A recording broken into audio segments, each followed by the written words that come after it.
I covered the excessive number of vampire stories in media, literature, plays, movies, TV series, trying to answer my nagging question of why the excess in this genre. There seem to be more vampire movies and series than any other genre. One of the first silent movies was Nosferatu. And why the same bloodliners referenced in vampire movies? The plot of the movies depicts these vampires oftentimes as the same historical bloodline families, such as the Bourbons, the Merovingians, and even people who worked alongside nobility, for example, in London and Paris theater. In the U.S., the reference to vampires is the planter class and war generals. I assume one reason is because they love to tell their polytheist history in movies, and that history involves vampirism, which is why I cover the topic. Blood drinking is a practice of the bloodline royals and their generations who claimed divine right to rule based on descending from fallen angels and Nephilim. We also know that the Nephilim in the Bible, some of them were blood drinkers. The Amalekites are one example. Blood drinking is also a practice of secret societies such as the OTO and even Hollywood stars. It's supposed to have a drug-like effect and prolong life and enhance abilities. The example I have for this video is the movie Let Me In. Abby is the 12-year-old female vampire of the American-British film version titled Let Me In, released in 2010. Abby's character is partially based on Eli, who is the child vampire from the original novel and the Swedish original version of the movie titled Let the Right One In. In both the original novel and the Swedish film, Eli is a vampire from Sweden who survived for more than 200 years. He is a boy who had his genitalia removed by a vampiric nobleman, and as a reaction to the abuse, he lives as a girl. We know that they like to use biblical names in their occult writings. Both the Eli character in this vampire story and Eli in the Bible are associated with sexual sin. Eli in the Bible was a Jewish priest living in the days of Judges. His sons profaned the tabernacle by having sex with women who served at the doorway, which Eli rebuked but allowed to continue, and for this reason God caused judgment on Eli's family. Abby is a shortened version of Abigail, and Abigail was one of David's wives in the Old Testament, described as beautiful. But Abigail is a symbolic character in the Gnostic texts, which focus on her wisdom and discernment as a form of divine knowledge and spiritual insight. Abigail was also the name of the child ballerina vampire in the movie Abigail, which I covered in another video. Abby's character in Let Me In was born and raised in North America around 1671, the daughter of a plantation owner. She was turned vampire by her wealthy class planter uncle. The wealthy planter class of vampire in the U.S. is a common theme we see in other vampire movies, which I've covered before but we'll touch on later. Both child vampire characters, Eli and Abby, have older male partners who procure blood for them in exchange for pedophilia, but both end up replacing the older male partners with boys their own age. Let Me In stars the then 12-year-old Chloe Moretz as a child vampire. She's been in a lot of horror movies. She was the teen werewolf in Dark Shadows, which was also a vampire movie. She was the former ballet student in Suspiria, the movie, who tells her psychotherapist that she was groomed at the ballet company by a coven of witches. As an adult in real life, Chloe is reportedly married to a woman. Two of her brothers are also reportedly homosexual and involved in the management of her career.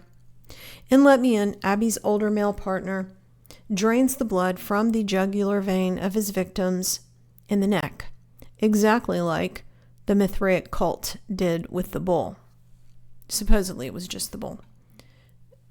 Notice Abby is depicted as an angel here in the movie poster, a blood angel perhaps. Elon Musk's ex-wife Justine wrote the book titled Blood Angel and dedicated it to Elon. I believe the main character in that book was based on Elon. In the book, that character was described as a watcher, or as being descended from a watcher. The book specifically references Genesis 6, but says that people sometimes mistake the watchers for vampires. I'm going to play part of a video that I did about that before. It seems the author of this book had occult knowledge and even biblical knowledge, and I will explain why I say that. The main vampire character in the book, named Kai, is revealing his identity to the other main character, Jess, who's just finding out that she is part of this special bloodline. So, remembering that this was published in 2005, before the concept of watchers was more widely known, I will read a little bit from this book. Kai says to Jess, "We've been mistaken for vampires in the past." Then Kai goes on to explain to her what Gary Wayne says that the royals actually believe, which is that they are descended from the Watchers. Kai says, "Some of my people believe that we are direct descendants of the Watchers, those angels who came down to mate with human women." Jess gulped. "Angels," she said. Kai says, "Those women gave birth to a race of giants. I don't know if you ever heard this story. The giants ate everything, the animals, their parents, and each other." Jess says, "I thought this was just a myth." Kai then explains, he says, "It might well be, it might be seated in some truth, however distorted. Some of these children, these giants, were destroyed in a great flood. The survivors scattered throughout the world and continued to mate with humans. A segment of that group became isolated in the mountains and slowly evolved into us. We were a people of great wisdom and power, and appetite and lust. There's a dark side to our nature that must be controlled, and we controlled it for a very long time. We were nomads. Our name, Sage, Sajae, translates roughly as wandering ones. We mingled freely and openly with the world. We, or at least the majority of us, promoted peace, knowledge, and healing. It was a good time for us. When we are at our finest, our highest, at least that's how the stories go. After Rome fell, although it didn't really fall, it was a much more complicated process than that. The Sage went deep into the desert and created our own city, the Labyrinth. The old values of teaching, healing, learning fell away. Our darker appetites began to assert themselves, and those who were powerful began to separate themselves from those who were not. And through the generations, the magic changed and became more a commodity, a marker of power and status, no longer taught freely, no longer shared without price. The ruling bloodlines had established themselves. The Labyrinth was founded on magic. But as magic became more and more confined to a power elite, people were forced to live much differently from before. Manual labor became necessary, and that brought in the slave trade. The slave trade. We're going to talk more about that later. Also in that book is a lot of other occult topics, and a demon appears in an orb in that book. The bloodliners in movies and literature often follow the genealogy of the Realm of the Ring Lords book written by Lawrence Gardner, which begins with the Babylonian creation epic and Tiamat at the top, then descending down to the Anunnaki, the Pharaohs, the Scythians, the Tuatha Danu, the Picts and Fisher kings, Merovius and Melusine, which spawned the Merovingians, the Elf kings, which included Charlemagne, and the House of Vlad Dracula. So, the bloodliners in these movies also follow the dynasties of France, beginning with the Anjou, the Carolingian Empire founded by Charlemagne, and the Bourbons. The House of Anjou-Plantagenet merged with the House of Bourbon, which are all the Louis of France. And this is a painting of Louis XIV with his entire family dressed up as Roman gods. So this is the Dragon Court, this lineage I'm describing. The same bloodline that built the Gothic cathedrals, starting with Charlemagne, The first Gothic cathedral was Aachen, which is why you see Gothic cathedrals in vampire movies often. Aachen Cathedral is where Charlemagne is buried, and it has this bat on the back of their lectern, which has an eagle on the front and a bat hiding on the back. Weird for a church, huh? In the movie Interview with the Vampire, Louis is a reference to the House of Bourbon. His character is a plantation owner in the U.S. that feeds off of slaves, just as Abby's character was a plantation owner. The head vampire in Paris in the movie Interview with the Vampire is Armand de Bourbon, referred to as the Prince du Sang or the Prince of Blood in real life. It's a real historical character. The current holder of the King of Jerusalem title is from the House of Bourbon also, and that's King Felipe Bourbon, current King of Spain. In addition to plantation owners, many of these vampire movies specific to the U.S. also reference Confederate Civil War officers like Albert Pike was.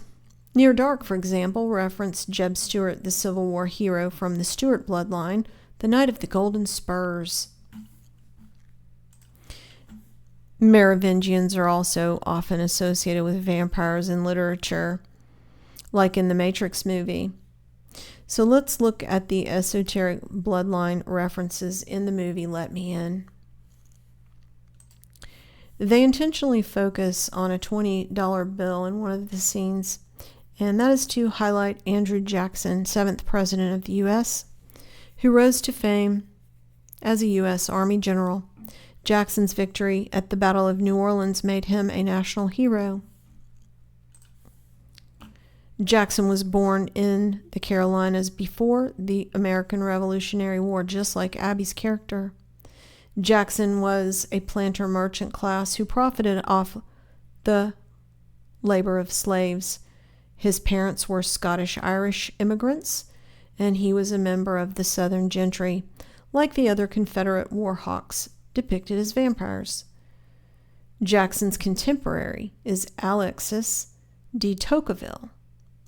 And in this movie, there's a scene with President Reagan giving a speech on TV, quoting Alexis de Tocqueville, referring to the genius of America. And that genius would be the illusion of democracy and freedom created during the American Revolution and the Enlightenment period. Alexis de Tocqueville was a French diplomat known for his writing titled Democracy in America. He was a promoter of the French Revolution and the Enlightenment, and those ideals transferred to the U.S. as part of the revolution here. Alexis de Tocqueville is very similar to Marquis de Lafayette, the Freemason and vampire who I've covered in other videos. Tocqueville came from an old aristocratic Norman family, the third son of Louis Francois, Count of Tocqueville, an officer of the Constitutional Guard of King Louis XVI of Bourbon. Under the Bourbon Restoration, Tocqueville's father became a noble peer. So it's no coincidence that New Orleans is associated with vampires, because New Orleans was settled by the Bourbons, and a lot of Louisiana is named for the House of Bourbon, specifically the Louis. That's why Louis was one of the main vampire characters in Interview with the Vampire. Let's look at just a few of the places in the U.S. named after this line. Louisiana, named for Louis XIV of Bourbon. North and South Carolina, Charles IV of France. St. Louis, King Louis IX, House of Bourbon. Louisville, Kentucky, King Louis XVI, House of Bourbon. Bourbon County, Kentucky, House of Bourbon in honor of King Louis XVI of France. Orleans Parish, Louisiana, Philip I, Duke of Orleans, and Orleans is a cadet house of the House of Bourbon. St. Louis County, Minnesota, King Louis IX of France. St. Louis County, Missouri, King Louis IX of France. Orleans, Massachusetts, Louis Philip II, Duke of Orleans. San Luis Rey, Oceanside, California, King Louis IX of France. New Orleans, Louisiana, and Orleans, Massachusetts, Philip II, Duke of Orleans. Bourbon Street in New Orleans, named for the Bourbons, and there are many other streets, schools, universities, rivers, buildings, etc., also named for this bloodline. The soundtrack to the movie is interesting, likely Tavistock. Let's Dance by David Bowie is played throughout, and the lyrics that are always played are, "Put on your red shoes and dance the blues." Red shoes are symbolic of pedophilia, and David Bowie is a Knight of the Crown. Boy George's music is also featured in the movie. Blue Oyster Cult, I've covered them in other videos. They're a very occult satanic band. The original name of Blue Oyster Cult was Soft White Underbelly, and they took that name from Winston Churchill's description of Italy as the soft white underbelly of the Axis of powers during World War II, and that was a military coalition which included Nazi Germany, Italy, and Japan. Blue Oyster Cult's symbol, the hook and cross, is that of Kronos, the king of the Titans and father of Zeus in Greek mythology. It's also used to represent Saturn. Another reference to their polytheist history in the movie Let Me In is Shakespeare. His writings are often referred to in different polytheist media, plays, movies, etc. Romeo and Juliet is the reference in this movie. And a little off topic, but one that people can probably relate to and digest a little better than the idea that we are ruled over by vampires. Taylor Swift's new song and music video is Fate of Ophelia, which is Shakespeare's Hamlet. And Hamlet is actually Amleth, a Viking prince of Denmark whose god is Odin. Again, polytheist history and religion being pushed in popular culture. Thanks for listening.